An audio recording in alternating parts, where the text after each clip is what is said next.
So yeah, my name is Becky Bramford and I'm a journalist on the BBC News website and I'm also the NUJ rep there. I'm speaking in a personal capacity. Fighting to defend the BBC must be a part of the wider struggle to reclaim the media and to demand a media that is responsible, accountable and representative. I and many of my colleagues sought out jobs in the BBC because we wanted to work for a publicly funded broadcaster with a duty to provide accurate, comprehensive news, not for profit, but for the benefit of the public. I know there are problems with BBC News coverage. There's probably not a single person in this room that feels that the BBC in its present state is living up to what a public service news organisation could and should be. But despite the revolutions that have convulsed the way we receive and supply information, I still believe there's a place for a public news provider and that it's needed to complement and buttress the new forms of information sharing we're seeing. There's very little substitute for paying for people dedicated to news gathering and having some kind of systematic approach to doing this around the world and in non-profitable areas. Over decades, the BBC has brought together brilliant journalists from all over the world and provided them with the tools they need to make some of the best journalism in the world. This is particularly true of the World Service. This kind of journalism, these accumulations of expertise that have taken decades to coalesce, have to be defended in the face of the onslaught from commercial juggernauts such as the Murdoch empire. But what I've seen over the last 9 years that I've worked for the BBC is virtually a non-stop assault on the foundations of the BBC, its staff, its funding, the diversity of its output and its independence. This assault began not long after Greg Dyke stepped down as the BBC's Director General in the wake of the Hutton inquiry in early 2004. Since then, 1,000 jobs a year have been lost at the BBC, and we are forecast to lose 2,000 in the latest round of cuts just announced, 800 of them in BBC News. And for staff who survived the job losses, we've seen a serious deterioration of working conditions for those who remain, with stagnating pay, swinging attacks on our pensions and greatly increased workloads and stress levels. Even the Director General, Mark Thompson, announcing the latest round of job cuts, which have been given the Orwellian title of delivering quality first, says that we can't go through cuts of this magnitude again. He needed the National Union of Journalists to remind him that he also said that after previous rounds of cuts. I think we are at a very perilous juncture, and the future of the BBC is genuinely hanging in the balance. There are many reasons I think this, and I'm going to outline some of the most important. One of them is local radio. At a recent meeting of reps, we heard from rep after rep from local radio stations, many of them north of the M25. They're reeling from the severity of the assault on them. Many are already stretched, but are looking at losing between 25 and 50% of their staff. Many said even the station managers were unsure how they would be able to continue to air programmes with this level of job losses. Many described the attacks starkly as class-based, and I can't say class is a term I hear often at BBC reps meetings. What they meant by that is they feel they serve a large section of the UK's working class populations who consume little else of the BBC's output besides some television. For these audiences, local radio is a primary justification for the licence fee. It tells them what's going on in their areas and takes up local issues with a passion that is never going to be replicated on a regional or national level. They serve populations and audiences who might not be of much interest to commercial providers.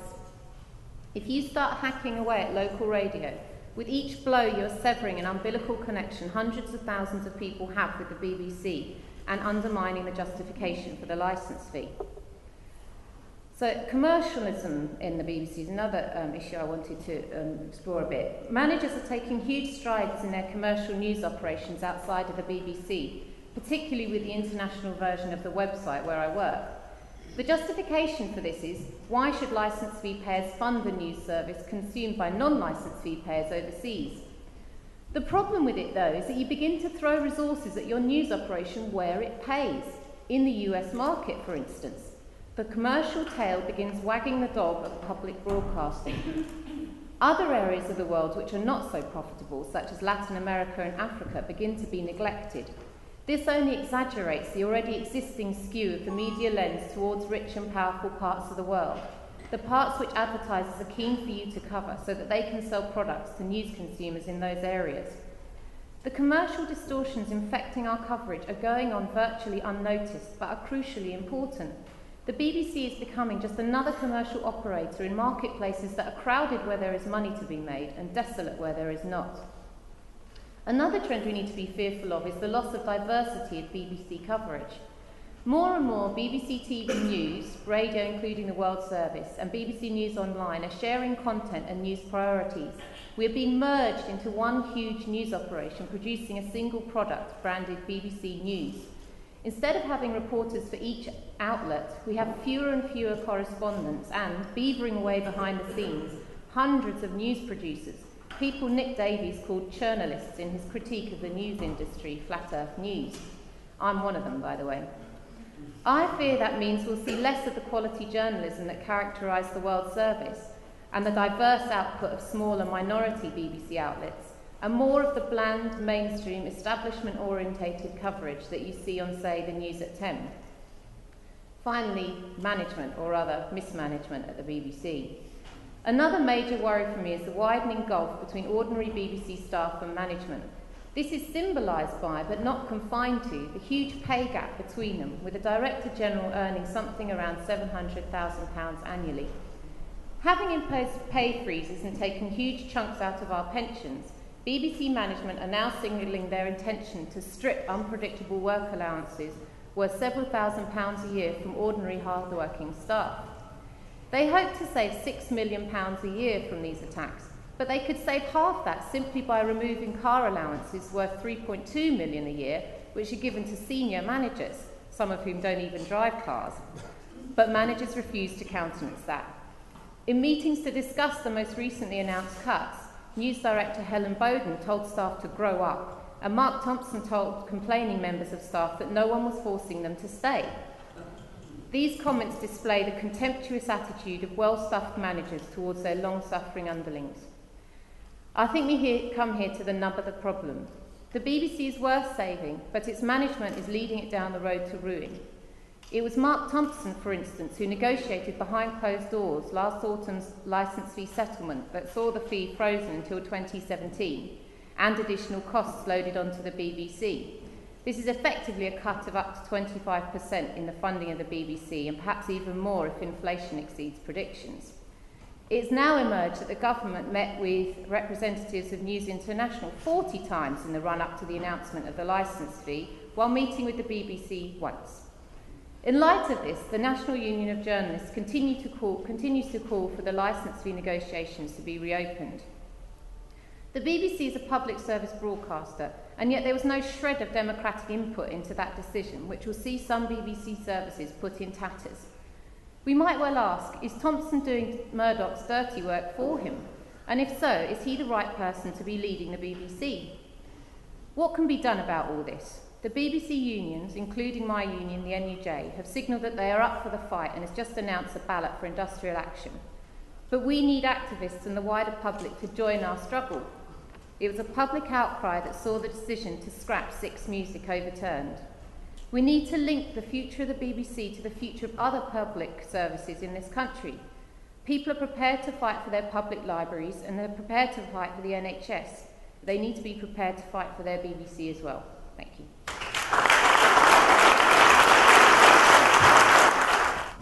Just setting a timer, because I said I wouldn't speak more than 5 minutes. I could talk about this for hours, but I'm going to stick to 5 minutes. One of the interesting things a couple of years ago was that the BBC was planning to roll out hyperlocal radio and websites.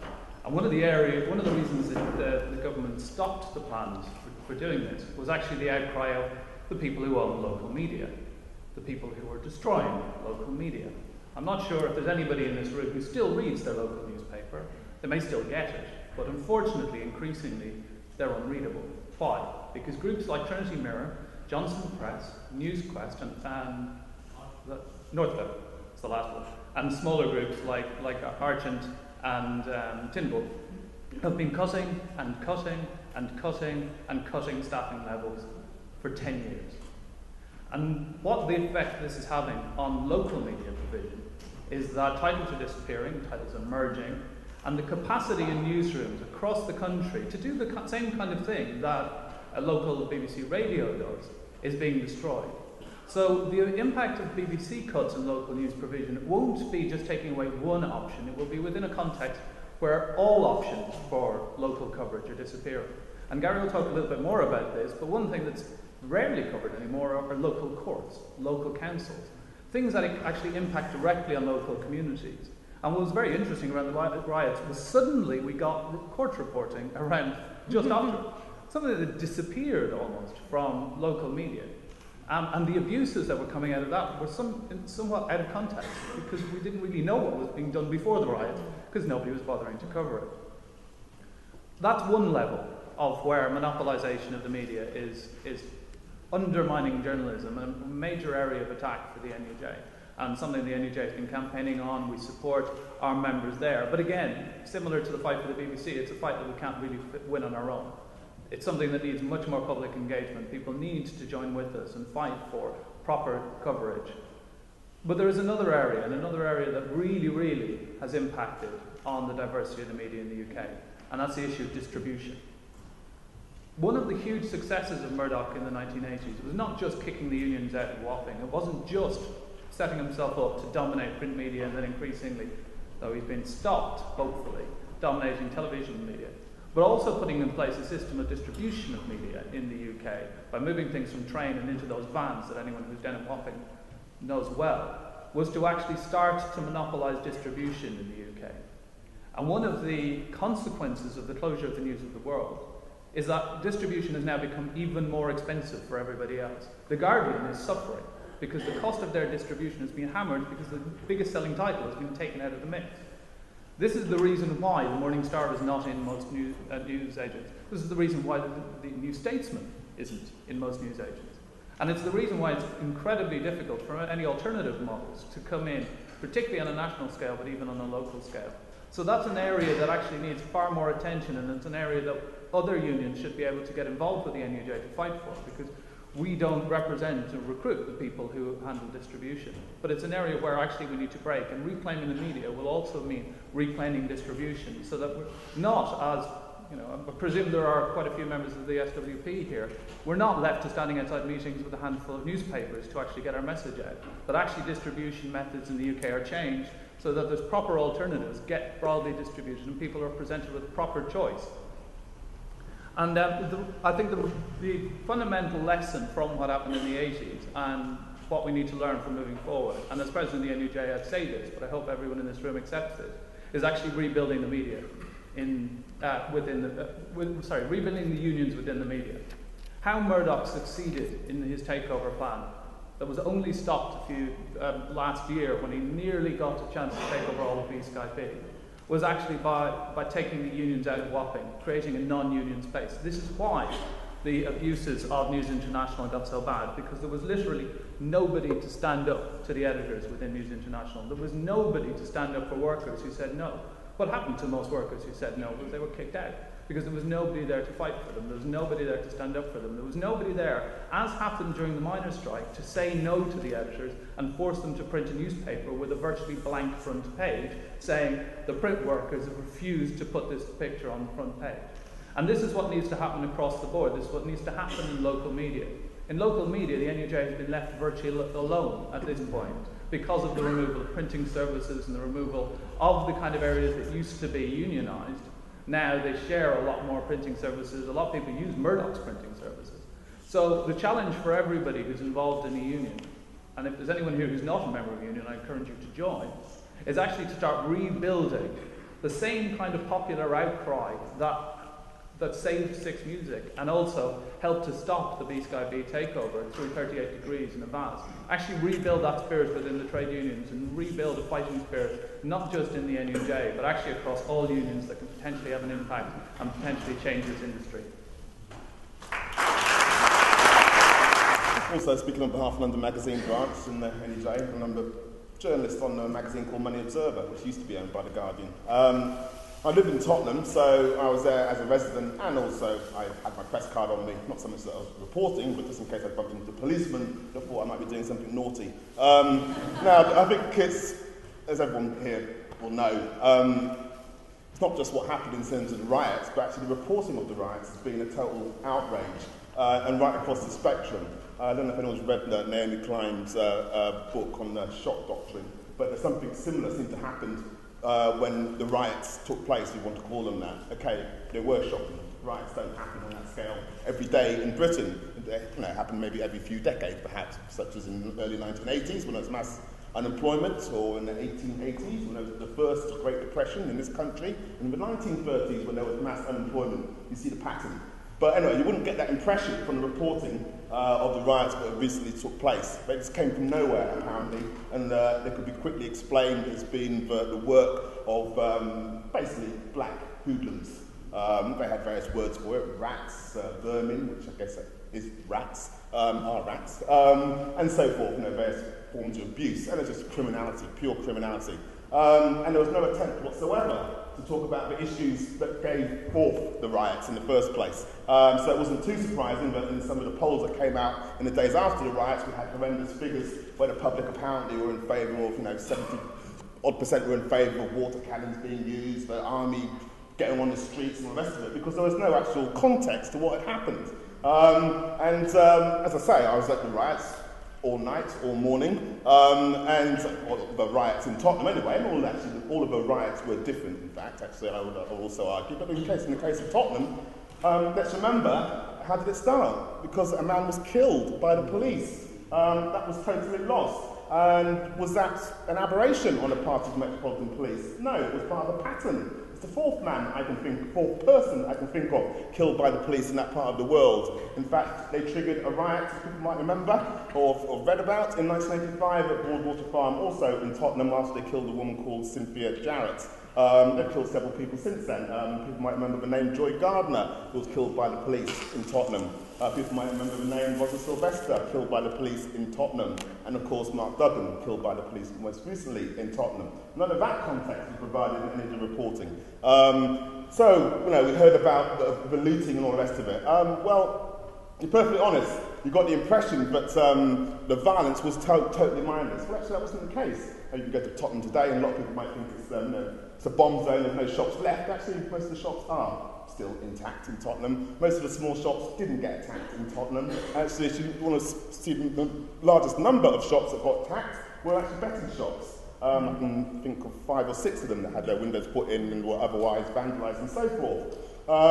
About 6 months ago, we had a campaign in Tottenham against betting shops because it's a tale of two cities in Haringey. On one side of Haringey, of course, we have Crouch End, where all our actors and actresses live and so on. Very nice people they are too. Muswell Hill, sometimes known as Muesli Hill. That's a bit dated, quite dated expression perhaps. And on the other side we have Tottenham, somewhat different. And so there aren't any betting shops in the west of the borough, none at all, basically. But there are an awful lot of them in Tottenham. In fact, there's something like 38 of them in Tottenham. And they decided, I think it was Paddy Power, wanted to set up, I've been to Seven Sisters Tube, you come out the Tube, on the main high road, you'll see a record shop that's been there for 30 years called Everybody's Music. Bit of an icon, bit of a cultural icon in the community. And as is the case of lots of independent traders in Britain, full stop, actually including in rich areas, your Tesco Metros are moving and so on, the prices are going up, people can't afford to pay the rent, and so he was having to sell his shop, and Paddy Power saw the opportunity and wanted to turn it into a betting shop. So we had a campaign against that, a very nice, peaceful campaign, and we won the campaign and forced Haringey Council to overturn the planning commission and stop them taking over that spot. So there was a context to why the kids, okay, there was also another context, I thought there would be money in there, which is a bit foolish, because people, tied up the till to take the money to the bank. They're not very involved in how things work, if you're been unemployed for a very long time, I guess, for lots of these kids. But anyway, there was a context to it. And so people attacked particular targets. The youth offenders shop, I was going to call it, the youth offenders building, got attacked. The police solicitor got attacked. Okay, there are other non-political targets, you might argue, and there are people that have burnt out their properties, but things like this happen in riots. Anyone who wants to see a perfect revolution, all the nice people line up on one side and all the bad people on another side, will never live to see a revolution, I think Vladimir Ilyich Lenin from Russia once said. But, okay, this wasn't a revolution, but there was a reason behind this revolt. It was more than just a riot of mindless buggery. It was a revolt against police brutality, and police violence and police racism, which is a day-to-day reality for black kids in Tottenham and for increasing numbers of white working-class kids as well. And actually, it was also a revolt against massive inequality in our society, which explains the looting. you know, okay, I've got a job, so I have an iPad. And because I've got a job, I have an iPad. That's too much of a credit to Mr. Jobs, whatever, but no, I can buy these things. But if you don't have a job, you can't buy these things, but you watch it on telly and you think, oh, I must have those things. And you get your status in this massively unequal society, apparently, by having those things, like the trainers, the JD Sports got looted and so on, all of that. There's a context to all of that, and I've said it before, so again, people, in Sweden don't do that. Well, I'm not saying Sweden is an idyllic society, and, the northern Scandinavian countries are wonderful, and all the rest of it, they have their problems. In fact, they have, Nazi terrorists and so on, but they don't really have the same, if you go to the schools over there, they don't have the same obsession with having to have the best trainers and all the rest of it, like you do in this country, and what they do in the United States of America. And just to wrap things up, the United Nations are asking, why is it that Britain is imprisoning all these young people? Well, let's give the context what the media didn't give at the time. And they used the shock of the riots to actually drive a different agenda, which attacked not just the rioters, but actually attacks whole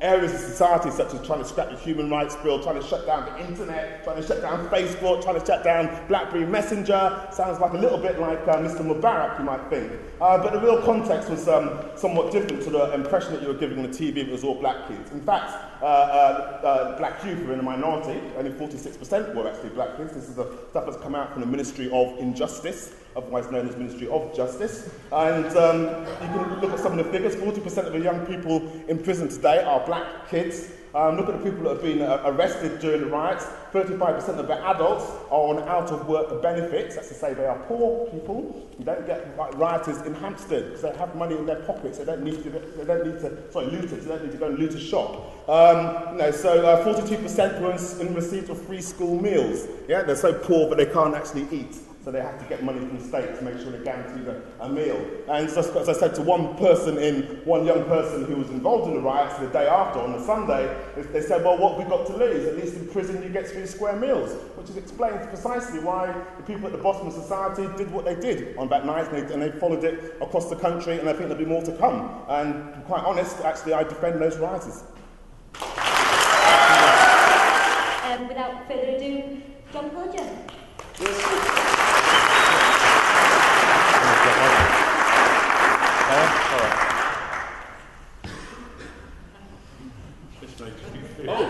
This makes me feel very uncomfortable, but I'm going to stand here. Sorry.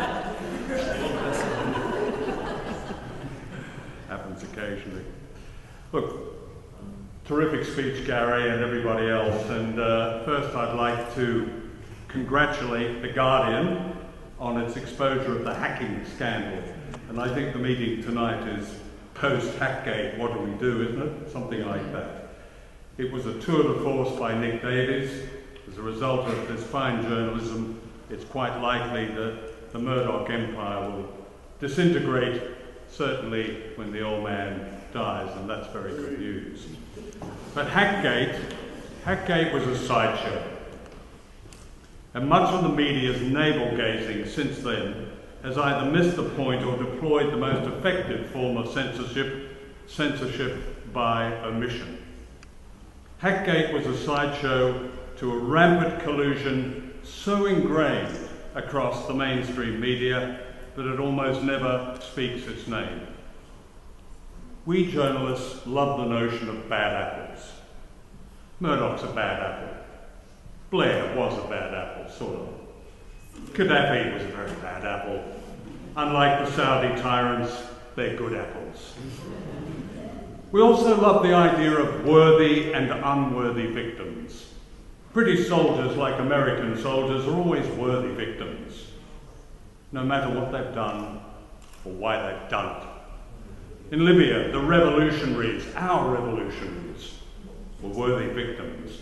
But the people of the city of Sirte were unworthy victims. They were pro-Gaddafi, we were told. So it was okay to rain down fragmentation bombs on them and hellfire missiles to suck the air out of the lungs of their children. It was okay to airbrush the extraordinary bravery of the few who held out against our revolutionaries.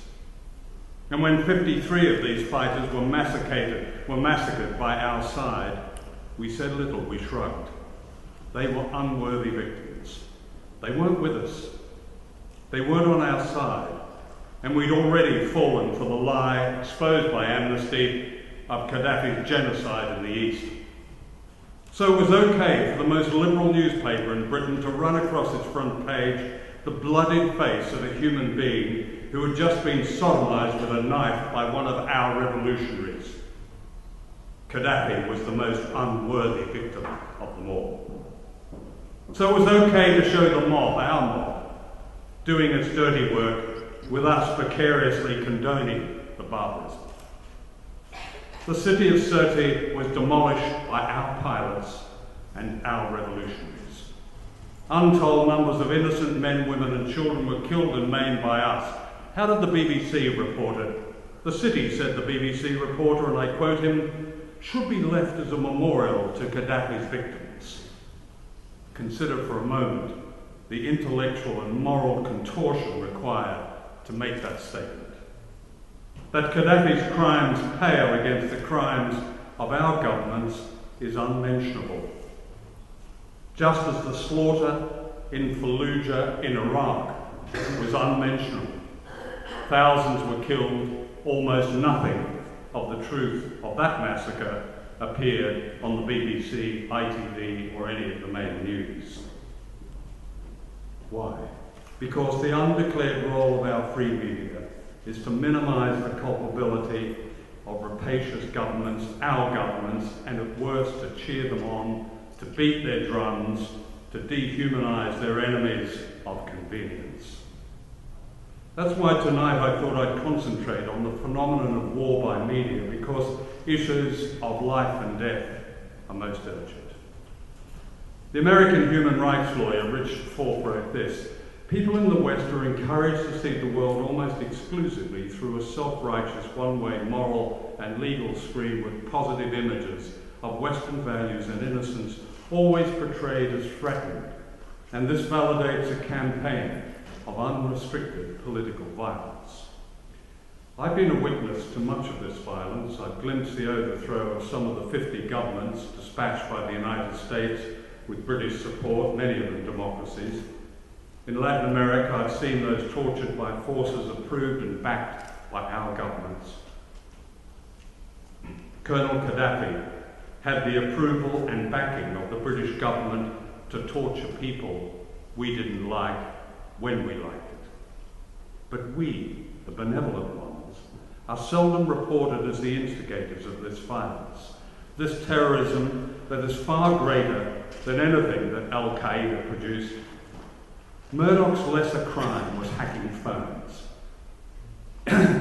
But his unrecognised capital crime has been his organisation's unanimous support for the modern Holocaust that has enveloped and destroyed the lives of millions of people. Murdoch's appearance in Parliament was great theatre, wasn't it? But why wasn't he asked about the invasion of Iraq? Why wasn't Murdoch asked about 3 phone calls he made to Tony Blair in March 2003, including the day before the invasion, each call followed by warmongering front pages in the Murdoch press? Why didn't the MPs ask Murdoch about his phone call to Blair on January the 24th, 2004? That was the day after the Sun had leaked extracts from the Hutton report into the death of Dr. David Kelly, who had been hounded by Blair's spin machine. Murdoch's TV channels and newspapers, with an audience worldwide of more than 50 million people, have supported state violence for most of my career. But, and it's a big but, Murdoch is not a bad apple. Consider for a moment the 2 studies of the BBC's coverage of the run-up to the invasion of Iraq by the University of Wales, Cardiff and the European organisation Media Tenor. They were barely reported. What they found was that the BBC's coverage overwhelmingly reflected the Blair government's propaganda, such as the lies about weapons of mass destruction. Less than 2% of BBC reporting in this critical period allowed dissenting voices, even though a majority of the British public were opposed to the invasion. Less than 2%. That's less than the most jingoistic American networks. On April the 9th, 2003, Andrew Marr, the BBC's political editor, stood outside 10 Downing Street and declared, and I quote, "Tony Blair said they will be able to take Baghdad without a bloodbath, and he has been proved conclusively right. It would be entirely ungracious for his critics not to acknowledge that tonight he stands a larger man and a stronger Prime Minister as a result." Unquote. It was like a victory speech. Researchers at Johns Hopkins University, the world's leading academic centre for measuring great disasters, estimate that more than 1 million people died as a result of Blair's and Bush's invasion of Iraq. They estimate the figure is higher now than even the Rwanda massacre. The Johns Hopkins work was first reported in The Lancet in 2006. The mainstream media sought to discredit it. Why? Because we, and I'm using the word we as it's so often used in the media, we destroyed the lives of 1 million people. And yet we, the British people, and certainly not the American people, have little idea of the sheer scale of this crime committed in our name. Last year I interviewed Dan Rather, America's most famous TV news anchor. He told me that he and others now believed that had journalists done their job and challenged and exposed the lies of Bush and Blair instead of amplifying and echoing them, the invasion of Iraq might not have happened, and perhaps those 1 million people would be alive today. My point is that the trail of blood leads not only to Murdoch, because the most important propagandists are seldom the least credible, such as the Sun, but those who enjoy the public's respect, like broadcasting. A WikiLeaks cable from the US Embassy in London described the extent of the understanding between the BBC and powerful politicians. This is the US ambassador advising Secretary of State Hillary Clinton. I quote him, "I hope you can take some time out to tape an interview with the leading British journalist Andrew Marr on the BBC. It will be a powerful way for you to set out our priorities for Afghanistan and Pakistan. Marr is a congenial interviewer who will offer maximum impact for your investment of time." Unquote. What an accolade. Another WikiLeaks document describes a different kind of journalist. It's a 2,000-page document from the Ministry of Defence about how to prevent leaks, which was leaked. It says there are 3 main threats for the Ministry's view of the world. They are Russian spies, terrorists, and by far the greatest threat, independent investigative journalists. No greater compliment can be bestowed on those who do their job independently and fearlessly. During the 1970s, I filmed in Czechoslovakia undercover, which was then a Stalinist dictatorship, and I interviewed members of the dissident group known as Charter 77, particularly a very interesting banned novelist called Zenani Urbanic. This is what he told me. "In dictatorships, we are more fortunate than you in the West in one respect. We believe nothing of what we read in our newspapers and nothing of what we see on TV because we know it's propaganda and lies. Unlike you in the West, we've learned to look behind the propaganda and to read between the lines. And unlike you, we know that the real truth is always subversive." Unquote. Until journalists begin to understand this, the forces that are enveloping our societies will become ever more powerful. In Britain, the secret state is challenged only by journalists who are honourable exceptions. Our justice system is to change radically with secret courts in order to protect the adventures and crimes of the intelligence services. Dissent is being criminalised on both sides of the Atlantic. You see, I believe an historic shift is taking place, that social democracy is being drained of its life force and replaced by corporatism. The convergence of the main political parties is part of this momentous change, and the facade of it all is the mainstream media.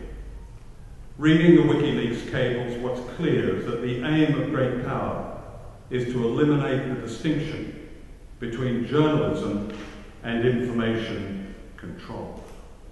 So what do we do? Well, we've heard talk tonight of rebuilding the NUJ within the media. I would suggest we rebuild the media. I'd like to see the NUJ broach some of these often taboo questions. I'd like to hear the views from those standing for the NUJ's National Executive Council. So far, I can't find anything apart from references to Hackgate. It's important for the NUJ to campaign against cuts, to campaign against what's happening to the BBC, but it's even more important for the NUJ to stand up for the people of this country to have an honest, free media. It was Edmund Burke who described the press as a fourth estate, whose job was to check the pillars of power. Instead, the fourth estate is an extension of Vesper's power. Now, this has probably always been true, but we're in the 21st century and the dangers I've described are real and insidious. I'd like to see a fifth estate, in which journalists join with the public and those responsible for training journalists in formulating a new freedom of the press. Media colleges should stop training journalists as fodder for Murdoch or any of the other one-dimensional media. Those in charge of keeping the record straight should be held to account like anyone else. The NUJ has a critical role to play in this. Young journalists need to know that cynicism about their readers and viewers does not ordain them as journalists. That instead of looking at the world from the top down and taking officialdom at face value, they should reserve their skepticism for authority in all its forms.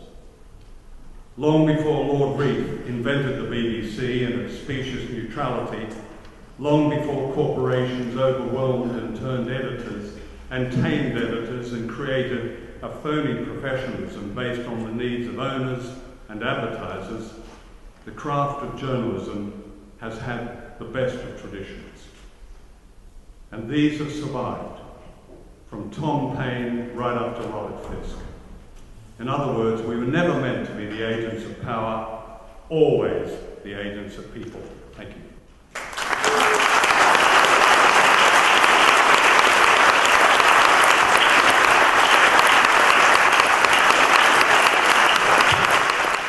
Look, just picking up some of the points that were raised,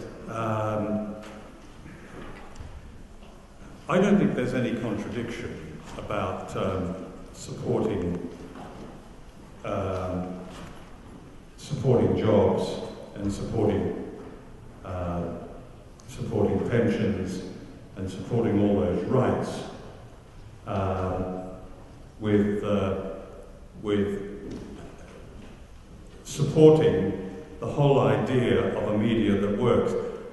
I also worked in a closed shop, and that was fine. At the Daily Mirror, we had a terrific closed shop. But I do remember at chapel meetings, some of the very outspoken people were amongst, I remember several of them were the same sub-editors who wrote headlines about workers on strike that might have appealed to our then owners. I think at the time it was coming up to Maxwell.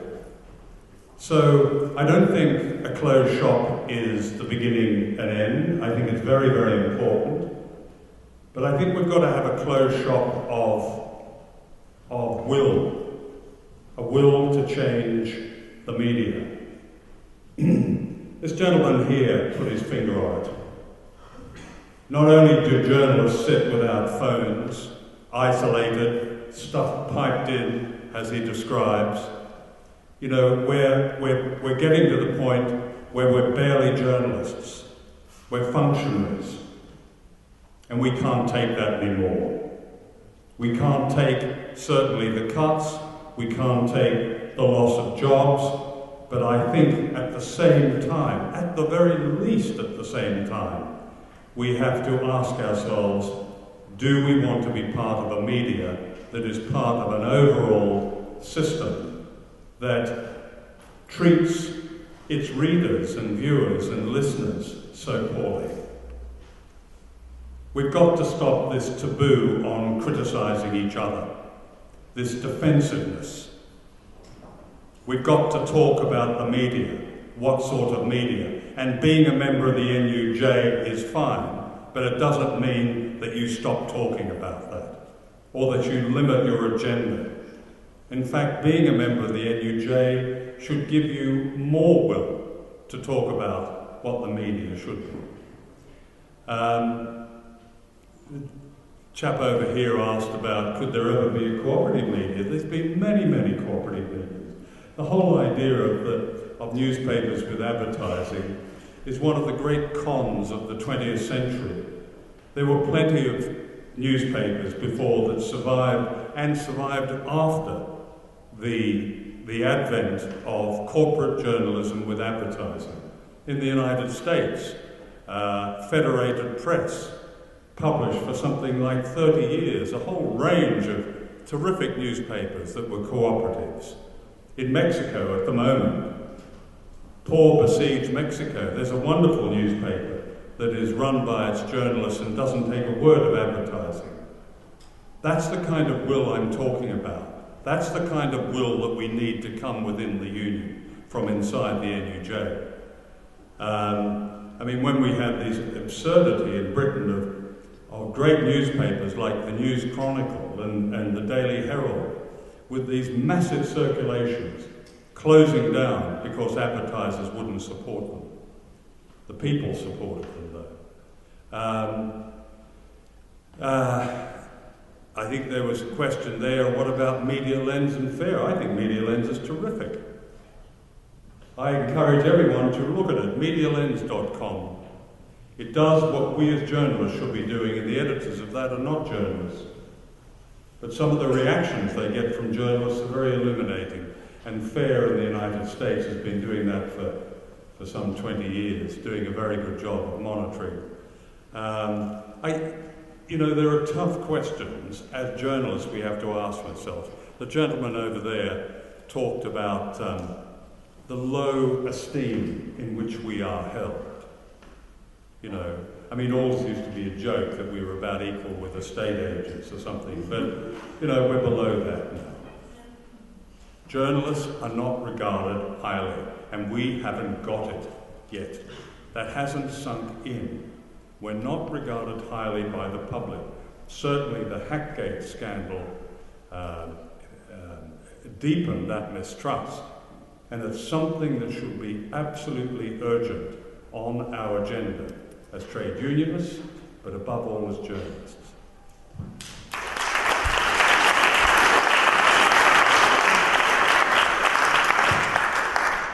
So at the BBC we do have our own phone each, but they're run by Siemens because they're privatised and loads of them don't work properly. So that's a bit of an obstacle.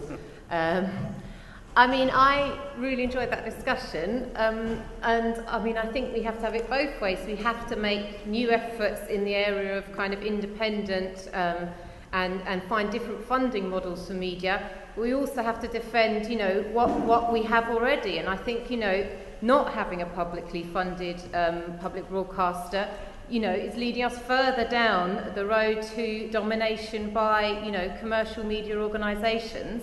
The BBC attracts loads of complaints, you know, loads of issues, because people demand, you know, they want the BBC to be accountable. They know that they pay for it directly.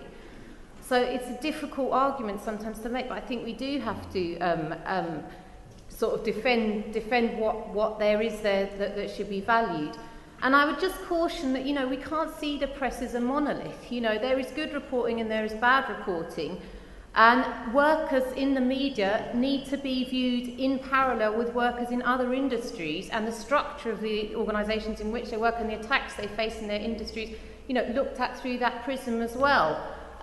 Because if you paint them as kind of monolithically sort of bad and driven by this sort of ideological agenda to sort of propagate the establishment view, I don't think that's really doing justice to a lot of the workers in these organisations who really are thirsting, I would say, for some more confidence to actually stand up to their editors. And I would say sometimes I really enjoy reading Media Lens, but I do think sometimes it does fall into that side of the divide of seeing all journalists in the mainstream media as kind of uniformly bad. And I'm not saying it should sort of celebrate good journalism, but sometimes it does feel that those good examples of good practice are not sort of ever celebrated. And the last thing is just that another sort of outcome of that would be hopefully to give media workers the confidence of seeing their own struggle within the context of other struggles as well, and to celebrate the victories of other struggles, you know, as part of their struggle, because BBC workers are really pissed off at the moment. They're really angry. They want to have a response to this management which is so contemptuous of them.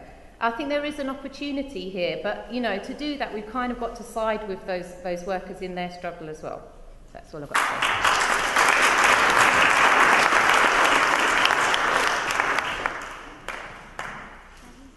Okay. Well, there's an awful lot there. I can't cover everything, but to touch on a few things. I think it's important to recognise that actually strong unions make individualism stronger, if you like. It makes the individual stronger. It makes it easier for there to be people like John Pilger, people like Paul Falk, who's one of my heroes, also from the Mirror, you know, won award after award for his investigative journalism and so on. That couldn't have happened unless he actually, you know, was inside the media, which actually had strong unions in the first place. And we've lost a lot of that, which explains what our colleague was saying here in terms of what it's like in the media today. It is churning press releases. It is churning PR, which all these companies hire to put out stories as if they are news stories, and then people just haven't got, journalists very often just don't have the time to actually go out onto the streets or make even a phone call to actually check the veracity of these things that they're getting into the office. They simply don't have the time, you know, because of the huge cutbacks, and two things actually go together. And I think that, the ideological question is a huge one, and it's a question of ownership. Let's be perfectly honest about it. You know, this 1% that someone was talking about is the same 1% that actually controls the media. You know, how do you break that down? I can see there's a bit of pessimism about our possibility of doing that, but, you know, let's look back to the history of news media. I'm not going to do a big history lesson, but just to, you know, the heart of the beast, the United States of America, you get the impression that, you know, the newspapers in America were all kind of owned by these little individuals that, you know, went out there and got their advertising, got all these papers together. Well, actually, they were subsidised by the state. It was the US mail system. One of the reasons the US mail system was created was to distribute the newspapers to the citizens, because they believed, but unless you had a free press, unless people had access to information, you couldn't have a democratic republic. So actually the state underscored the rise of the newspaper industry, the biggest newspaper industry that's ever existed, by the way, in the United States of America. So, you know, we're meant to be living in a democracy, so let's actually make some demands on the owners of the media in this country. Let's actually have some laws about what they can do and what they can't do, so that we have a right of rebuttal, so the people of Liverpool have the right to go down to the Sun newspaper and get it shut down for lying. You know, just get some way of actually campaigning for these things. And actually, as you know, John has pointed out, there have been mass circulation papers on our side. There's a whole history of them. You know, you mentioned the Daily Herald. We go further back in history. There's papers like the Northern Star in the 19th century, which was one of the biggest newspapers ever in this country. It was totally run by working class people. Totally honest. It wasn't balanced. It didn't believe in balance. It believed in speaking for the rights of working people. So, you know, so that's how we have to see things. And there have been other papers. Okay, they were run by political parties or set up by trade unions and so on. But you know, L'Humanité, which is a Communist Party paper in France, and has circulations of hundreds of thousands. You know, Libération, which is a Socialist Party paper that still exists in France, has a big circulation and so on. Oh, it's a shame they were run by parties we might have problems with, what have you. But you know, it just makes the point that when there's a mass movement, you can get an alternative view across. It depends on the mass movement. In Italy, in the 1970s, when there was a big upturn in struggle, the revolutionary left had radio stations, which were listened to by lots and lots of people. Even in places like Tottenham today, there are quite a few private radio stations. You know, we have the resources and the means and stuff, and now we're beginning to see a mass movement arising, and you know, we have the internet, we have ways of getting our stuff out there, so don't be pessimistic, people. And I think that just lastly to say, but we actually need to unite the journalists that are hard pressed, and of course there are some scummy journalists, I'm not going to be defensive about it, there are. And some of them did work at Wapping, regardless of the hacking scandal and the rest of it, who actually, you know, quite happy to write lies about Muslims, lies about black people, lies about trade unions on strike, lies about protesters. That is true. But actually, the majority of people are doing a job, essentially, and they're actually run by a news editor who's run by a proprietor on top of them. So you can't just blame individual journalists. I think it's down to us, all of us, as journalists inside the media and as people outside the media and as activists and so on, to get together and actually start to make some real political demands in this society and actually tell them this is what democracy looks like and actually demand that the media starts to speak for us. Okay, that's not going to happen without also changing ownership and actually, I'd argue, getting some kind of a socialist society where we own and control the means of production. It's an old saying, I think, Karl Marx and people talked about.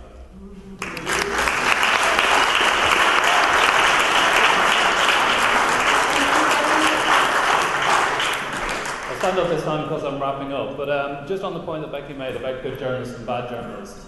Only last year I listened to Pete Lazenby from the Yorkshire Evening Post talking about the work he did to expose the BNP in Leeds and talk about how the cuts in that newspaper are making it probably impossible for them to do that again.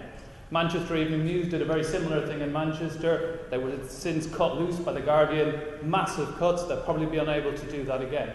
So yes, the media is not a monolith, and actually local media has often been incredibly important in focusing on local issues, exposing local issues, and also making sure that the national media knew what was going on. And I think this was a factor in the riots. The absence of decent, well-funded local media in areas like in Tottenham, ridiculous.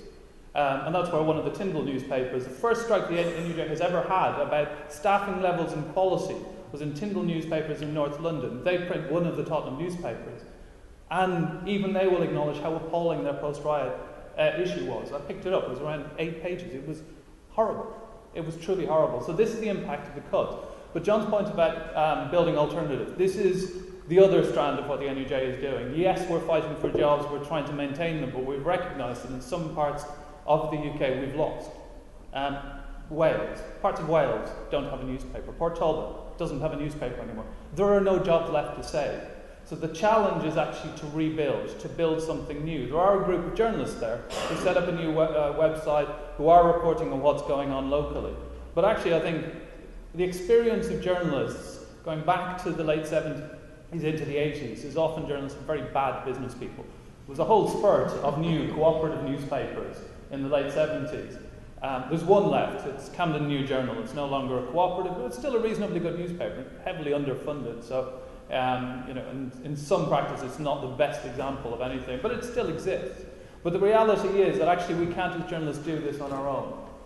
And this is the bigger challenge, is to broaden this out. This is what this meeting is about. It's what I did a meeting at the Anarchist Book Fair on Saturday. We've done other meetings about this to try and bring together as many different people as possible. Yes, people who work for the NHS, people who are involved in local community organisations, to look at actually building sustainable models for proper journalism on a local basis and then hopefully on a national basis. We need to build this coalition because as journalists, yes, we can write this stuff, but often we're writing it and not making any money out of it and can't figure out how to make any money out of it. And in terms of the occupation, I was one of the few people covering the demo yesterday that was down at HMRC, that came out of the occupation with UK and Cutman. I was reporting it on Twitter with photos. I went back, I did some pieces on the occupation. I don't have a job. I can't figure out how to get one. There's quite a lot of students here, and the challenge, big part of the challenge is with you. Because actually you're the people who have the time to actually think about this, to figure out ways to do something differently. Once you finish university, I hear what you're saying, once you finish and you're suddenly figuring out, trying to find a job and trying to find out where to work, because you're not a student anymore and don't have the opportunity to think, it becomes more difficult. It becomes even more difficult when you're stuck doing ever longer hours with less and less resources, and you're constantly stressed and you're constantly under pressure. And I don't know where you work, but I know some places they have a grid of how many page leads they have to do and how many second page. It doesn't matter about the quality, it's just about how much content you can produce for the newspaper.